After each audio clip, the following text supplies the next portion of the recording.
I've coached sales reps making over 100 grand a month, and I've coached sales reps making less than 1 grand a month. And there is one key determining factor that dictates whether somebody makes 100 grand a month versus 1 grand a month. And no, it's not discipline. No, it's not putting the work in consistently. No, it's not the offer. It is one simple thing that you can change over the course of one training session. And ultimately, if you can get in the habit of doing it, you will change your career in closing, in sales, in influence, leadership, in anything in your life for good. Let's get into it. Alrighty, so today we're going through the difference between external versus internal when you're asking questions on a sales call. So lots of people go throughout sales and are never actually taught how to start focusing on the right things and asking questions that actually lead towards the direction that you want to go, as opposed to just like any old question. So there's lots of sales trainers out there that teach like very little discovery. There's lots of trainers out there that teach lots of discovery. There's lots of trainers everywhere in between. And there's all sorts of information out there about how to do all of this, but I haven't seen this out there for free yet. And so I'm gonna give it to you and be the first. So this is internal versus external. So external basically just means the externalizations of what's going on internally, right? If you think about words, words are just a collection of sounds, right? When you say words to a baby, they don't understand you, right? They don't understand those words until you start to give those words meaning. Words like maybe their name starts to have a meaning. Words like candy might have a meaning. Words like good job might have a meaning. And so it's once you start assigning this meaning to these words that we start to formulate what these words actually mean to us, right? From, what we're taught as a kid to the context that we had growing up to, the context that the people had when they were teaching us the words. And so this is the same reason that when you get into objection handling, if somebody says, they need to think about it, that can mean a lot of different things. When somebody says that's a lot of money, it can mean a lot of different things. When somebody says that's hard, that can mean a lot of different things. And so what I am trying to get across to you here is to stop thinking about the words and start thinking about the meaning behind the words. What did this person grow up with that gave them the meaning to this word? What is going on behind the scenes right now inside this person's head that causes them to use this word, right? So let's just take the example. If somebody says, it's just really hard going to my 9 to 5 every day when I know that I could just be working from home. We could go off of their words and say, oh, it's hard going to your 9 to 5 every day. Like, what's hard about it? You could even go into how would it feel to be able to, be home instead of going out in the traffic and experiencing that, and working around people that you don't even like. You can go through all of that stuff, but the biggest thing to remember when you are asking follow-up questions to this thing that prospect has just mentioned is go into their internal rather than going for their external. So what I mean by that is when somebody says that it's hard going to their 9 to 5 when they know they could be at home, what is going on inside of this person's head right now? What is going on internally? What are the thoughts that they're having? What are the emotions that they're feeling? What are all these things going on inside as opposed to outside? Because the inner world is what is producing this externalization via their words. So you need to start focusing on not the words, but what they're feeling that's causing them to say these words. All right, slight shift, but it will make a monumental impact in your sales. So as an example, if somebody says, it's really hard going to my 9 to 5 when I know that I could be home, working from home instead. An internal question that I could ask is, well, what is it that going to your 9 to 5 makes you feel that you feel like would be different if you were able to work from home? Rather than like, why is going to the 9 to 5 hard? Or how would it feel to be able to be home? Like, those are great questions, but they don't exactly attack the internal feeling.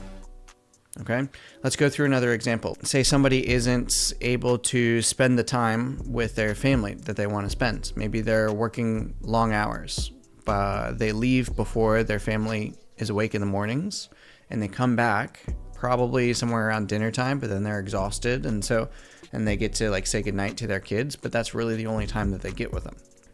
So an external sort of question might be, how would it feel to be able to actually spend the time with the kids?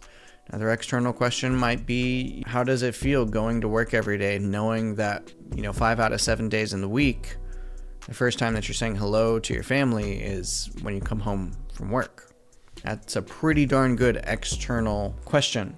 However, you can probably go deeper, hit a lot harder, and go a lot faster by asking something along the lines of, so what goes through your head every day when you wake up? Like, you get your coffee together, stumbling over your pants as you put them on, and your wife is still asleep in the bed, kids are still asleep in their beds, and you know that you're not going to see them for another 12 hours, and that when you do see them, it's not going to be nearly enough time, and you're not going to have the energy to hang out with them. Like, what's going through your head every morning when you wake up and you do that same thing over and over and over again?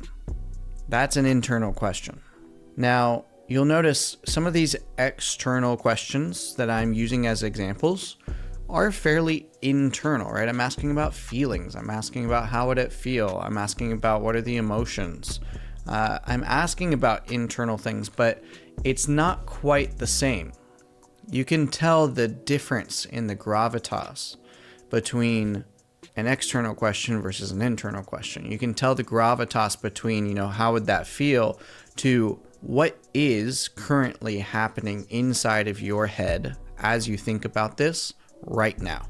Big difference.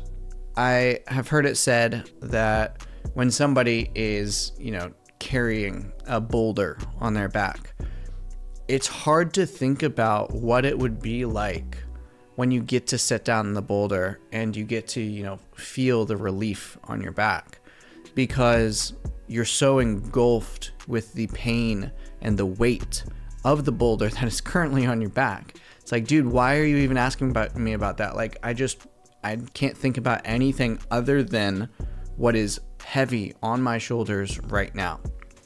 So start thinking about it in that sense. What is the current feeling? What is the current internal state? What are the current internal beliefs? What are the current emotions that this person is feeling that is causing them to communicate in the way that they're communicating?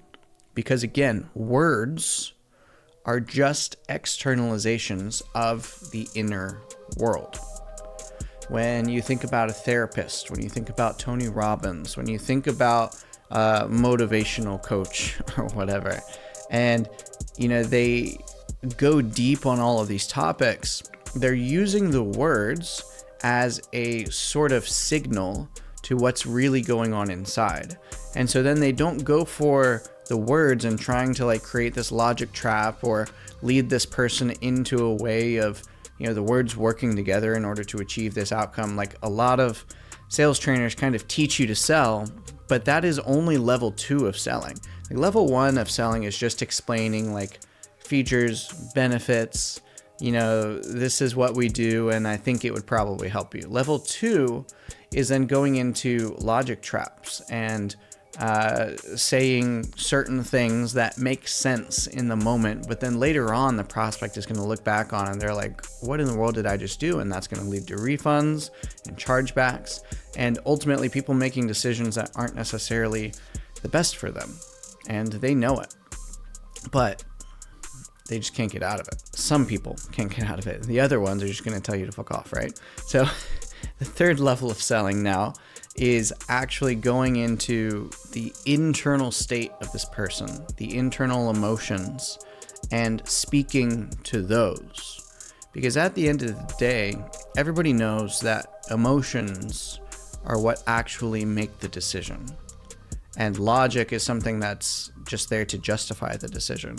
So you can justify the decision all you want with logic traps, but at the end of the day, you're not really going to make a strong decision that's going to last, that's going to change this person's life, etc., etc. So external versus internal. Start looking at the things that matter rather than the words that this person says. And I'm not saying that the words don't matter. However, I am saying that the words don't matter as much as you think that they do, because the words are just the meaning that this person is giving them, and that meaning might be different from yours. And there might be more to these words than you realize upon hearing them. So just start digging deeper, start understanding that there are inner emotions, there are inner feelings, that are inner thoughts that are just swirling around this person's head like a bunch of knotted spaghetti, if you will. And when you try to just like pull one out, it just breaks off from the group and it's still a pile knot. So you have to actually go in and start unweaving these things and helping the prospect to take a look at them in a way where they can actually make a decision and they can actually see clearly what's going on. And ultimately, I do believe that that is one of the highest levels of service as a closer. That's really what separates people who are great at closing, people who are great at sales, people who are great at leadership, over people who just say that they're a leader, or people who just say that they're a salesperson, or people who say that they're just a closer. It's actually doing the work and focused work on this specifically. I've seen people making over 100 grand a month that I coach. I've seen people making, less than 5K a month that I coach. And this is probably one of the biggest determining factors that I've seen that separates the two, is what are you focused on? Both in your life, in your prospect's life, in everybody's lives around you. The more that you are focused on the internal and the less you're focused on the external, the more you're going to be able to help. And in sales, the more you're able to help, the more money you make.